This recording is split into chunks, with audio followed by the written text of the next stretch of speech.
Hello and welcome to Find Out Nation, the podcast that talks about what happens as a nation. When you fuck around, you find out. I'm one of your co-hosts, Jamie. And I'm your co-host, Nicole. And we're here to talk about some fun things that have happened in politics the last week or so. We are coming off of the week after Christmas. A lot of us are wearing our Christmas garb, whatever we got from our family, whether we bought it for ourselves or not. So that was a lovely, beautiful time to spend time with family and friends. Oh my gosh. Okay. I know my camera does that. It just, everyone at work thinks it's like The Office where when I really anyway, that's my gym helper, but regardless. Yes. I have a fancy camera that will zoom in on me when I talk with my hands. So I have to stop talking with my hands all the time. I love it. Anyway. Yes. Oh my God. How many days until inauguration? 23. 23 days of sanity. Although I will say, it's becoming less and less sane. I can just say, right. It feels like the wheels are already falling off and we're 23 days out. On both the right and the left. Shockingly, the wheels are just flying off of the train. Okay. Yeah. So the first thing I think we want to talk about is the Matt Gaetz ethics report. Yes. It was released. Yes. I think you and I both tried to trudge through reading it and only got so far. Yeah. Luckily, there were There were seven real big takeaways. Yes. From it. Yeah. Let's talk. What are the big 7 takeaways? Okay. So on page 2. Yes. Right off the bat. Right off the bat. In sum, the committee found substantial evidence of the following. From at least 2017 to 2020, Rep. Gaetz regularly paid women for engaging in sexual activity with him. In 2017, Rep. Gaetz engaged in sexual activity with a 17-year-old girl.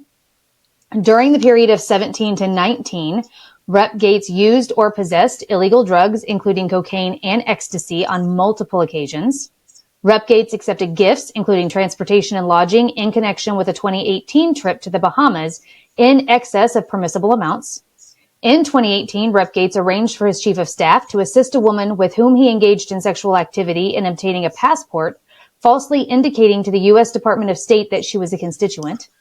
Rep. Gaetz knowingly and willfully sought to impede and obstruct the committee's investigation of his conduct, and Rep. Gaetz has acted in a manner that reflects discreditably, I can't say that, upon the House. Okay. So number 1, the man paid for sex.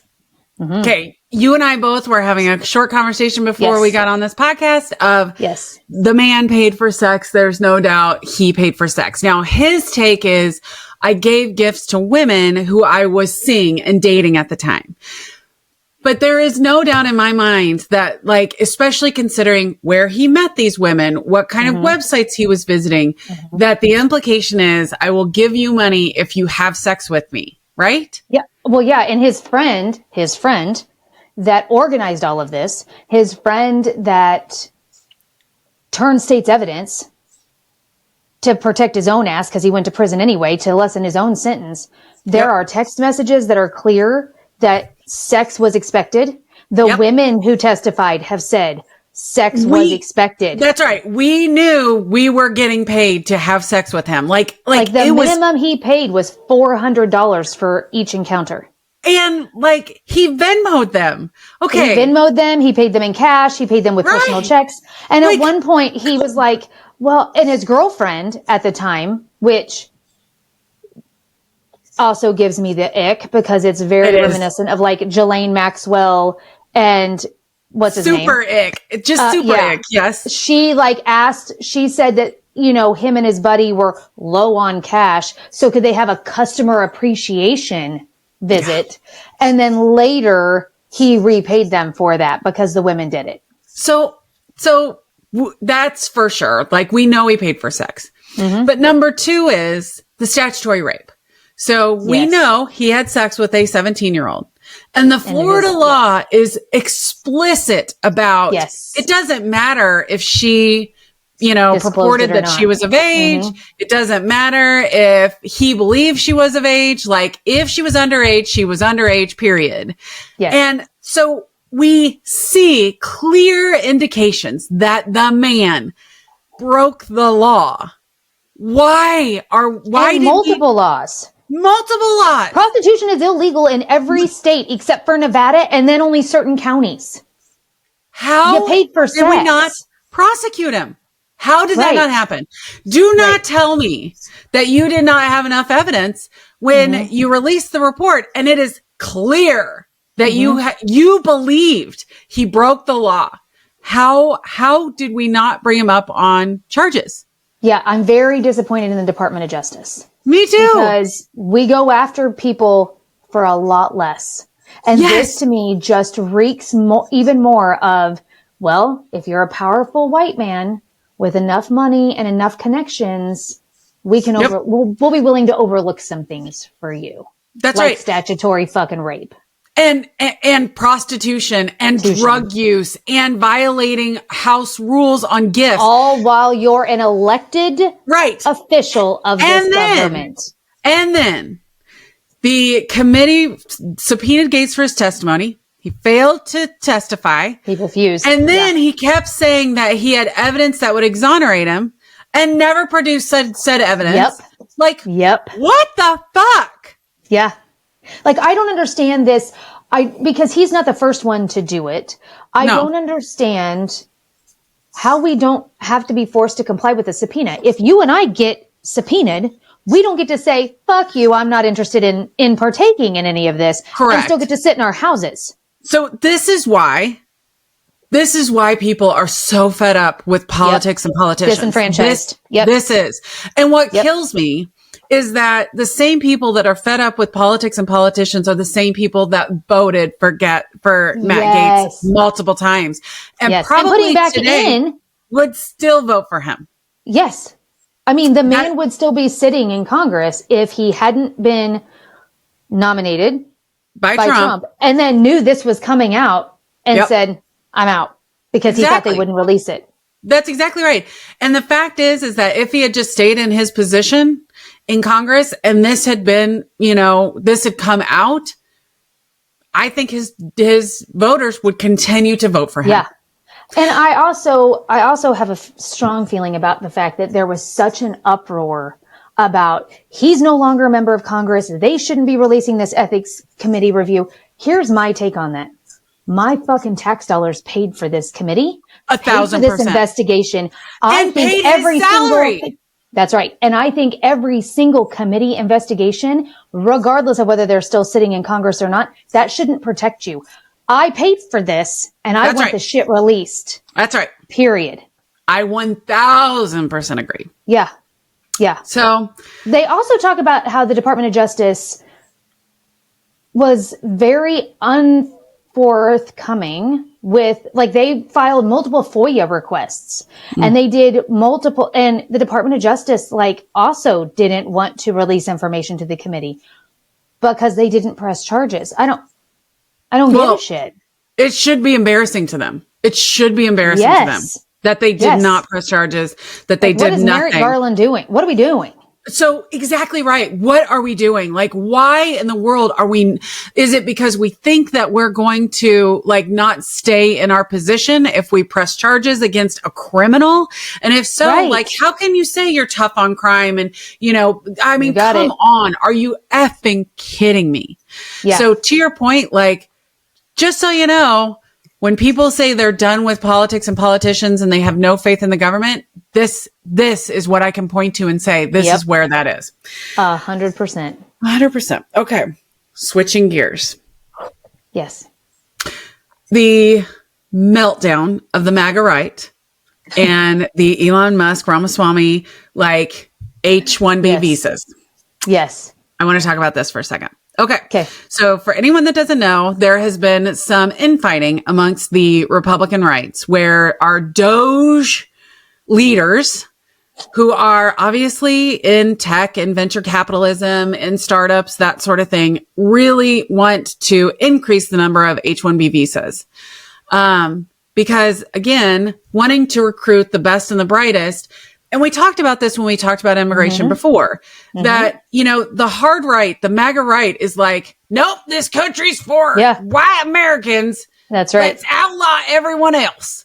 That's right. Whereas, like, isn't the right way to do it, like, you know, expanding our immigration policy to include people who will bring knowledge and education and, you know, the ability to like do things that we as a nation have wanted to do for years, right?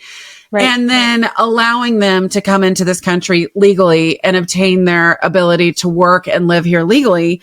Isn't that the right answer for immigration? Isn't that how we should solve immigration? And then the ones that like are the drug dealers and the whatever, deport them, deport them. Okay. Right. So that's basically what Doge came up with is, let's expand our H1B visas, because these are the visas for the highly trained, specialized tech, you know, immigrants that people that are working in their businesses. Right. And I work at a large corporation, and our entire tech stack are mostly people from foreign countries that have immigrated here legally or are working on a work visa, one of these visas.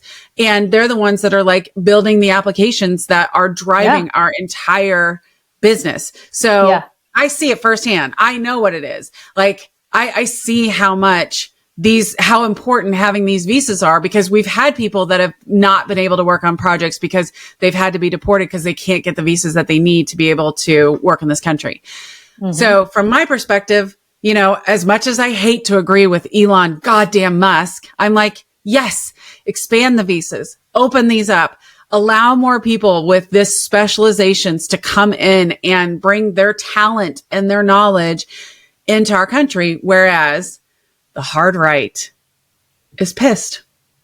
Well, and I think some of the MAGA faithful are pissed because of what was tweeted out. Which was, in essence, I'm going to paraphrase, but in essence, it is American workers are not smart enough. They're lazy, and we can't overcome those obstacles by having only American workers in our companies. We need the H1B visas, HB1, sorry, whatever. We need the visas for H1B, for the smart people to come in and work for us. And that really torqued some people off. I found it humorous. I did because too. I'm like, this is who they are. Yes. Like what? Yes. Pay the fuck attention. This is who they are. But at the end of the day, so here's the deal. I have 3 degrees on my wall, 1 undergraduate, 2 master's degrees. I took countless programming classes, and I spent 24 hours a day on Stack Overflow trying to get some H1B visa holder to explain to me how goddamn Java works. It's hard. It's just hard. Like these, it takes some, you know, it's the same as like anything. Like I consider myself in general a relatively smart person. Like I'm no genius, obviously, but I consider myself a relatively smart person. I consider you a smart person. I consider all of my friends smart people. But at the end of the day, like what we are skilled at is what we are skilled at. Right. And the fact remains that none of my friends are programmers. Not a single one of my friends are programmers. We have skills in other ways. And so in my mind, it's like, if someone else can come in so this week I'm trying to learn how to create a dashboard in Azure, and I had to call my friend Saren and say, hey, how do I do this? And finally he's like, let me just create this for you. And I was like, thank you. Because sometimes they just can't dumb it down. Like there's lots of times that I'm like, I need you to dumb this down. And then they're just like, I can't get that done for you. Exactly. I'm just going to take it off your hands. Because we all contribute in different ways, which is why we feel so strongly about why we need immigrants in this country. That's exactly right. That's why immigration works, is because the whole point to America is we're a melting pot of cultures and knowledge and specialization. It's what makes us better. That's right. What I'm really good at, Saren probably sucks at. Right. But then Saren's really good at this thing that he can do for me. So at the end of the day, like, this is why as a country, we have always valued bringing in different, diversity. This is why we call ourselves a melting pot. Yes. But when it comes to the MAGA right, it's, you're brown, we don't want you, period. Like that is 100% like where we're at in this country on the far right is you're brown. We don't want you. And that to me is like insanity. It's the same reason why you have people telling Native Americans to go back to where they came from. Are you fucking kidding me? They're literally here. They're where literally they came here. from. You go back to where you came from, motherfucker. You land stealing, white-eyed bigot. That's right. And so like, what do we do? Yes. That's right. And so I'm enjoying watching Elon Musk and Ramaswamy and the far right do this battle because in my mind, like this is how they're going to implode. This is how the far right's going to implode. But at the end of the day, like I 100% agree that enhancing the H1B visa program, expanding it, allowing more people with that specialization and that knowledge to emigrate to our country is the right thing to do. And at the end of the day, like I get the idea of having concern on American jobs, but I know for us, the hardest positions to fill are the good technical engineers. Like that is our hardest positions to fill. And getting good people in those positions is key to like building our company for sure. So at the end of the day, I'm just like, come on, come on. Yeah. I will say that like, so Trump hired this Sriram Krishnan as a senior policy advisor for artificial intelligence.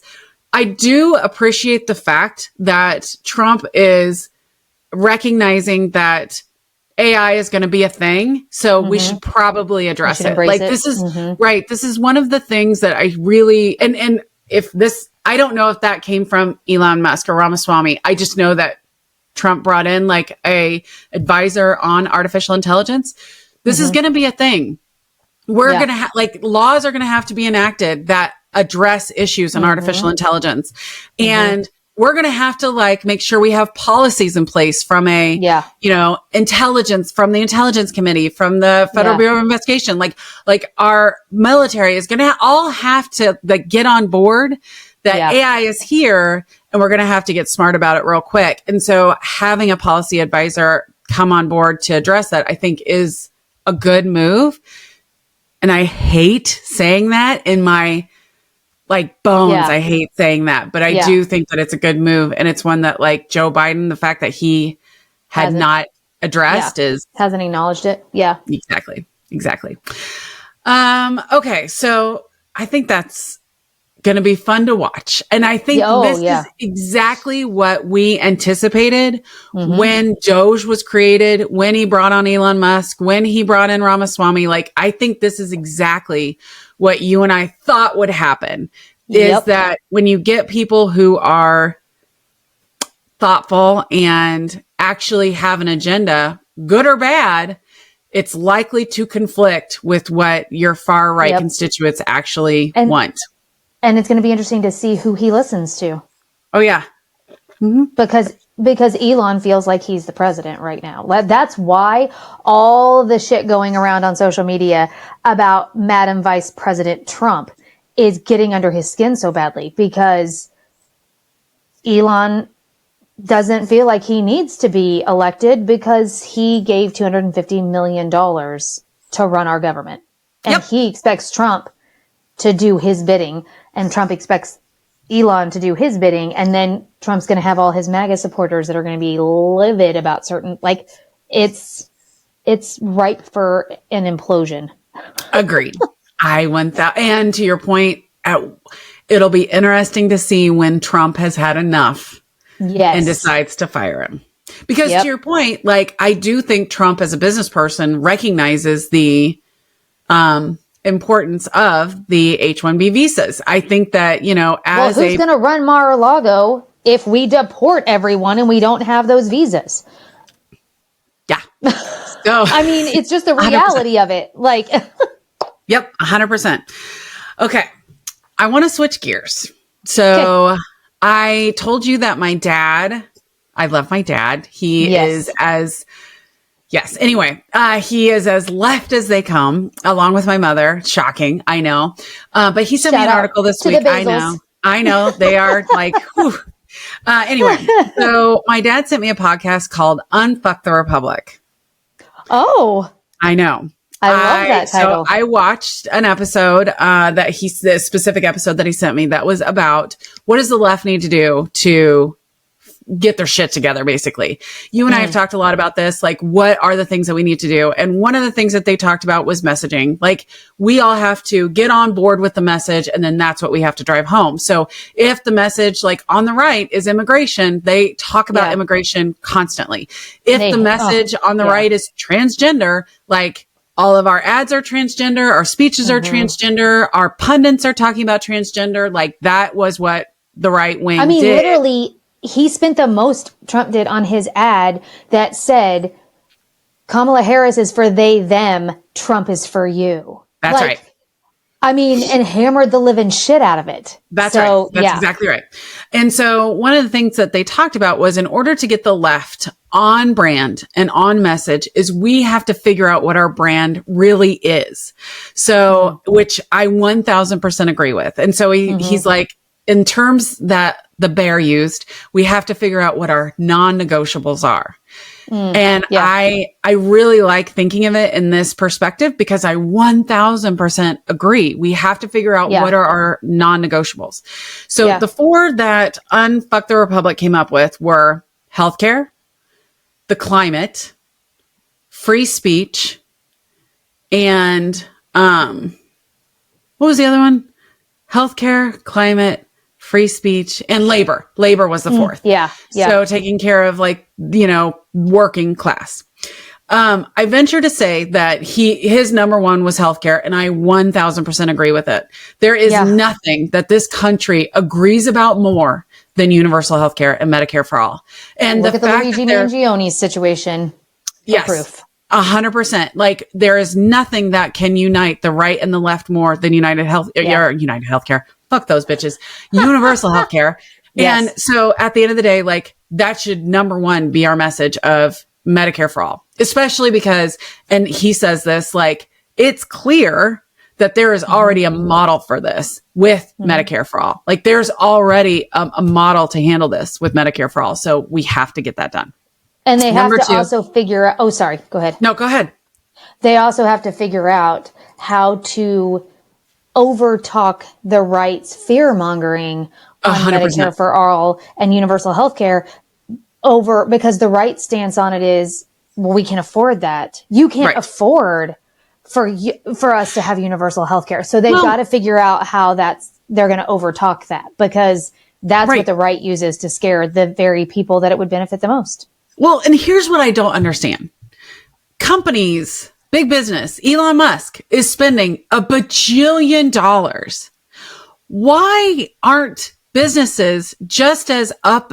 And I know what the answer is, right? Our number one moneymaker are stocks in healthcare. Like, I get it. I get it. Yeah. Right. Big pharma, healthcare. That's like where Elon Musk makes a shit ton of his money. But just as a company, like my boss, I see what he spends on my healthcare, which is more than I spend on my healthcare. And it's a shit ton of money. It's so much money.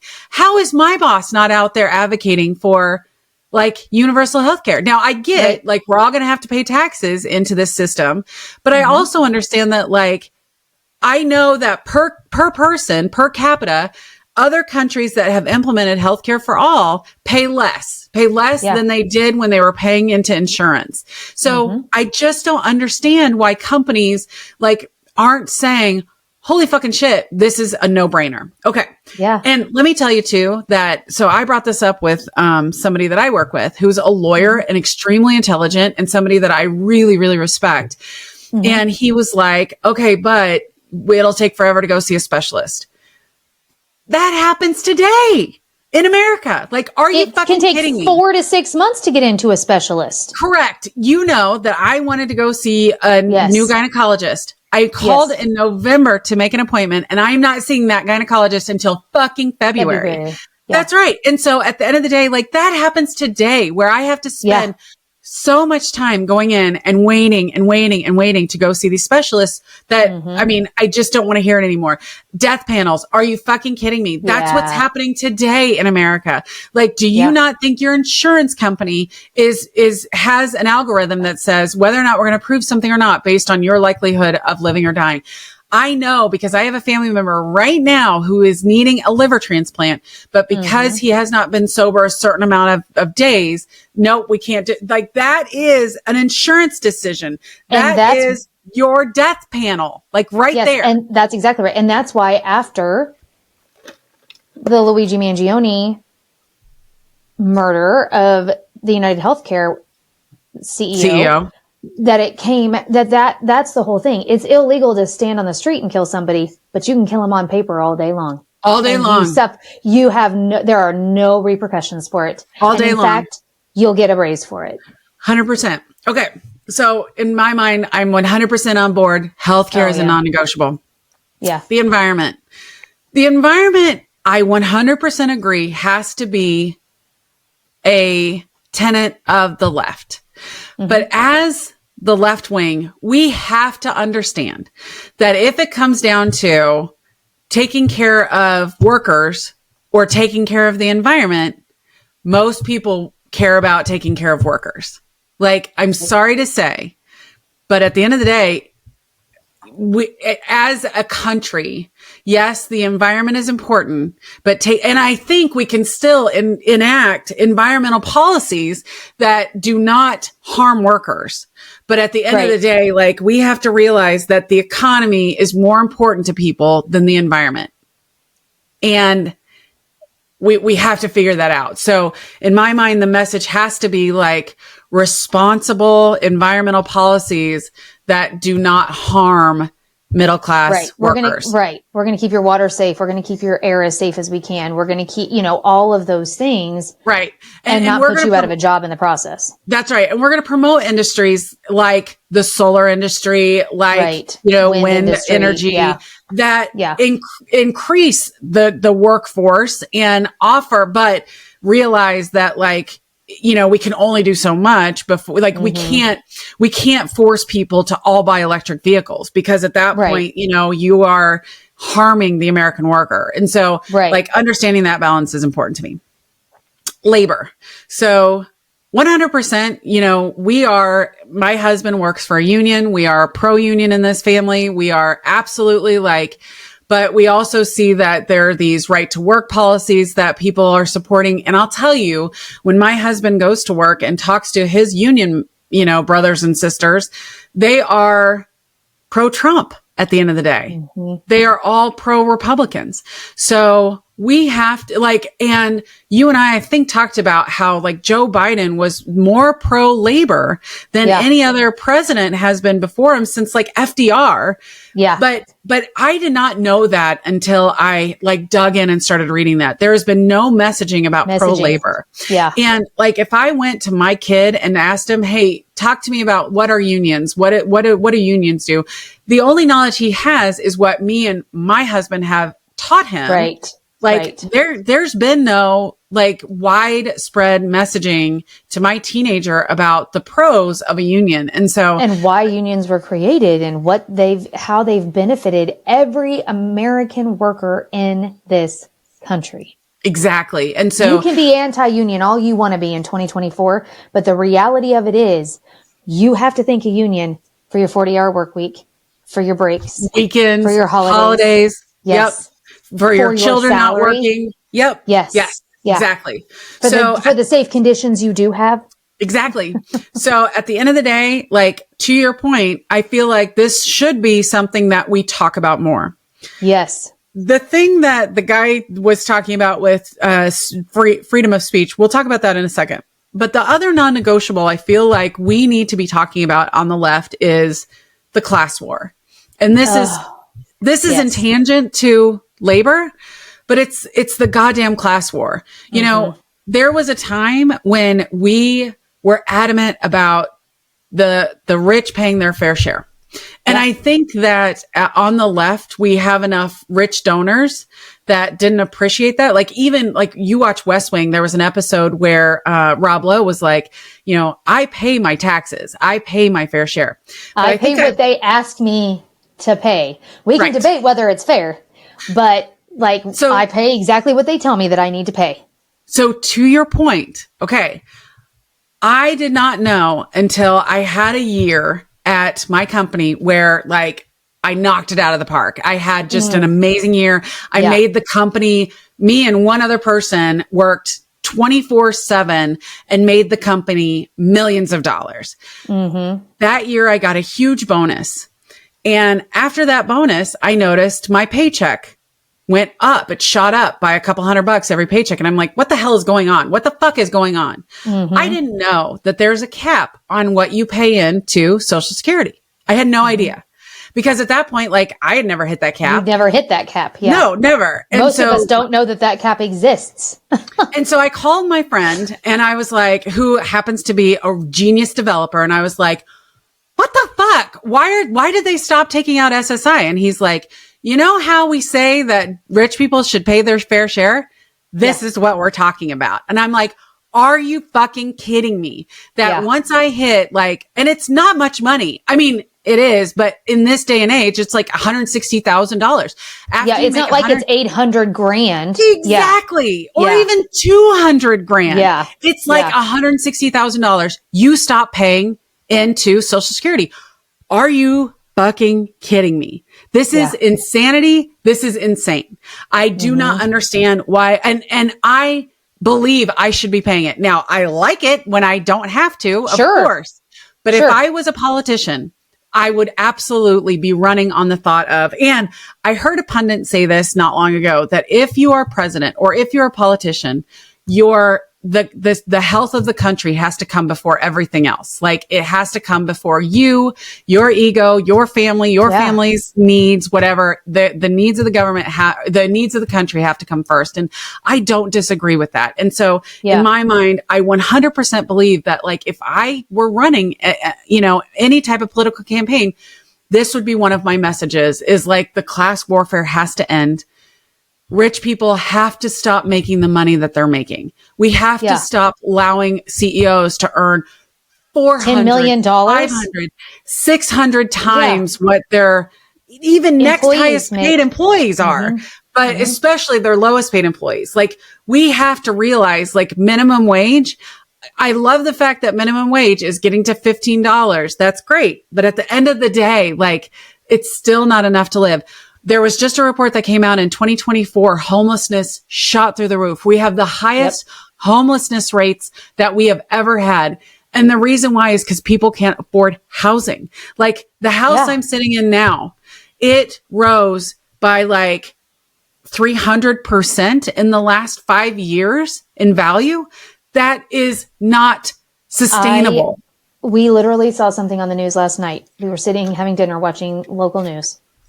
Or world news. And they said, because the government's come out and said, we're not lowering the housing interest rates. They will not go below 6% at all in 2025, probably in 2026. The average right now is almost 7%. And of course, that means you got to have crystal clear credit. You can't have any blemishes, any of that. And so I want to get out of this house. We've been in this house since 2006. I'm over it for multiple reasons. It does not make financial sense for my family to leave this house because my interest rate is 3 point something right now. Girl. And the average, they said, the average rent right now in America, granted, you're taking in both coasts in that average, but whatever. The average is $2,400 a month in rent. That's the insane. Average mortgage payment right now is $2,900 a month. It is insane to me that rent is that high. And it is insane, incomprehensible to me that a mortgage payment's almost $3,000 a month for probably this house. Yeah. I don't want to pay the mortgage payment I'm paying now on this house. There is no way on the planet, because I have family in real estate and they have told me multiple times, you could sell that house as is right now, make no more changes to it, and you will triple your money. And I'm like, okay, but then I got to go spend that money on the other side, on another house, and have an even bigger mortgage payment. Not Yep. interested. Not interested in that game. So to your point, we just moved 2-3 years ago. We sold a house. We made a lot of money on it, and we were able to buy a much larger house because we had so much to put down on it. We luckily bought when interest rates were at like 4.5%. You really moved. I mean, it was a sweet spot for you. You hit it just right. Yeah. Just right. We were so lucky. But I'm at the point now where what I want to do is build, because this house has several, it's like it's 2 stories plus basement. Yeah. Yeah. It's a big house. Yeah. Lots of stairs. There's a lot of stairs, and we are getting older. Granted, I am not that old yet, but I will be. And so, and I only moving is terrible. Oh God, it's the worst. It is the worst. And so, and I've done it twice. Right. I only want to do this one more time and be done with it. Yeah. So Mark knows I want to buy a piece of land. Well, and you and I have talked about this. I want to buy a piece of land, build a 3-bedroom ranch style home on it, build a guest house for my parents, and then someday Mark's parents if they have to, and then someday AJ if he has to, and a giant wood shop for my husband because he's a big woodworker. Shout out to Snoring Bear Woodworking. Anyway, so that's what I want to do. I've been investigating it ad nauseum. And to your point, I'm like, okay, 7% translates into tens of thousands of dollars. Yeah. So I'm like, what do you do here? And it's funny because I remember growing up, like when we were kids, interest rates on homes were in the teens. And I remember when they got down into like the 7%, it was shocking and people were so excited about it.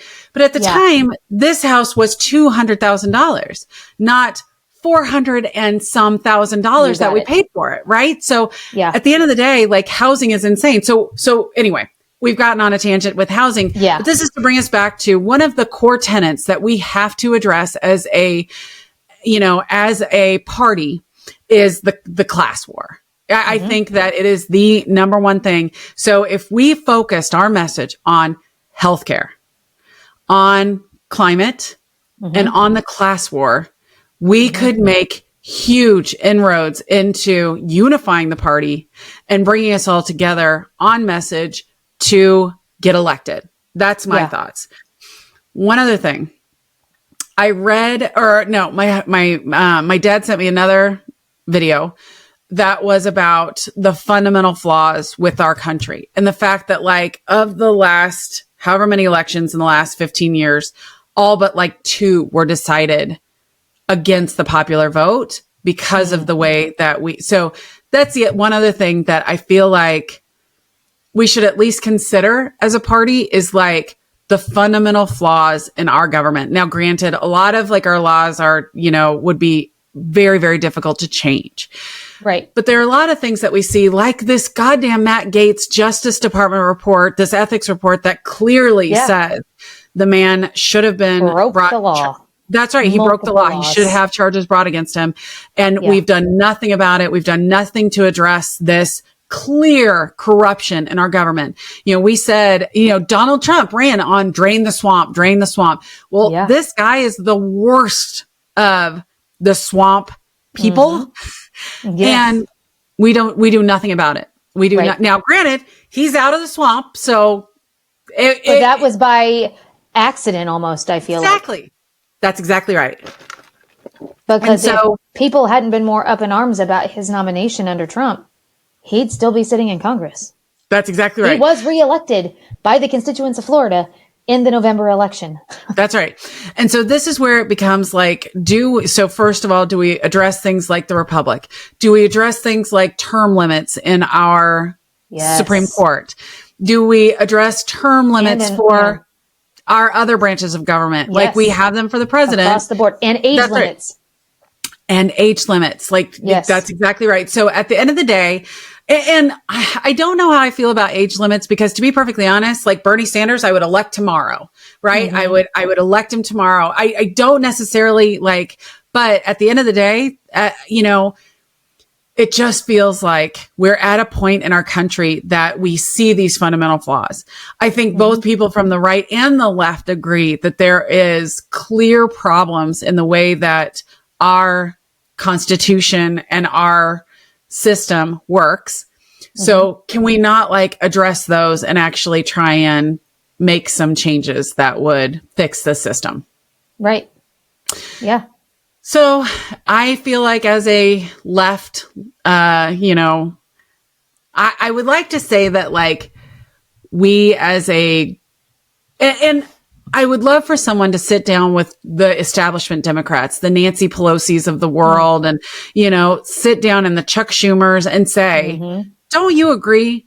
Don't you agree that this is like the message we should be sending? Like, get money out of politics, universal health care. Like, don't you agree that this is, because to me, these are fundamentally the same things that everyone on the left agrees with. Yep. And if these are the messages that we are continuing to drive home and focus on, I feel like there is nothing stopping us from winning. Because I remember when my father-in-law, who has probably voted Republican in every election he's voted in, when Trump was first running and Bernie Sanders was one of the people that was, running to be the Democratic nominee, he's like, I could see voting for either. And you can't, there's policies are so far apart. But it was because both of them were talking about fundamental changes to a system that we all agree is broken. That is hugely flawed. Yeah. That's right. And so for my father-in-law, any change was going to be good change. You know what I'm saying? I don't know. Yeah. I don't know if that's true or not true that he would have actually voted for Bernie Sanders. Right. But the fact remains that I do think that there are some people out there that would vote for a Bernie Sanders candidate just because he's out to change things. Yeah. I mean, and I think there were a lot of MAGA people that voted this time around that said, I'm voting for him because I'm angry about the economy. I'm angry about immigration. I'm angry about, what's going on at my job. And he will come in and shake the whole system up. Now, agreed. It's a whole other discussion about the fact that you didn't pay enough attention to the nuances to realize that what he's about to shake up is not going to benefit you. Well, but you voted for him because he said all the right things to make you think he gave two shits about you and your situation when he 100% does not. 100%. So I was watching something the other day that was talking about Trump being authentic. And, the reason why MAGA loves Trump is because he's so authentic. And I'm like, what a con man. Are you watching the same thing? 1,000%. What a con man. So, yes. I mean, he just came out and was like, hey, I can't lower the price of groceries. It's really hard to lower things once they're high. When he's been running on that message for years. Not years, months. But regardless, so this is where I'm like, what I would love to see is someone who is honest and actually authentic that wants to uproot the entire system. Right. See what happens. And, I will say Unfuck the Republic talked about there was a brief moment when Trump was running the first time where a lot of us rallied behind Bernie Sanders. And you and I both were behind Bernie Sanders. And it's because his message was exactly what we're talking about now. What are our non-negotiables? This is what we have to drive home. So anyway. We were at the Feel the Burn rally. Yes, we were. Yes, we were. We were feeling it for sure. Okay. Any other thoughts for this week? I don't think so. We're heading into the new year, guys. So I know. Here we go. We'll see what happens. We'll see what happens in the future. Okay. Yeah. Well, to all those to the 6 people that are watching, we appreciate you so much. We really do. Dad. And to our sponsor, Snoring Bear. That's right. Exactly. To our corporate sponsor. Dad, keep sending me videos and we'll keep discussing them on our podcast. We appreciate it. For anyone else that would like to send us any videos, feel free to comment on this video. We appreciate all the comments. We have one mega fan that always likes and tells us what a good job we're doing. So we love her and we're hoping she comes on eventually. That's right. That's right. But regardless, please like this video. Please subscribe to the channel so that you get news and updates when we release new videos. We are trying to do this every week for you. Our schedule hasn't exactly been consistent because it really comes down to whenever I want to, right. Whenever I want to have time. Yeah.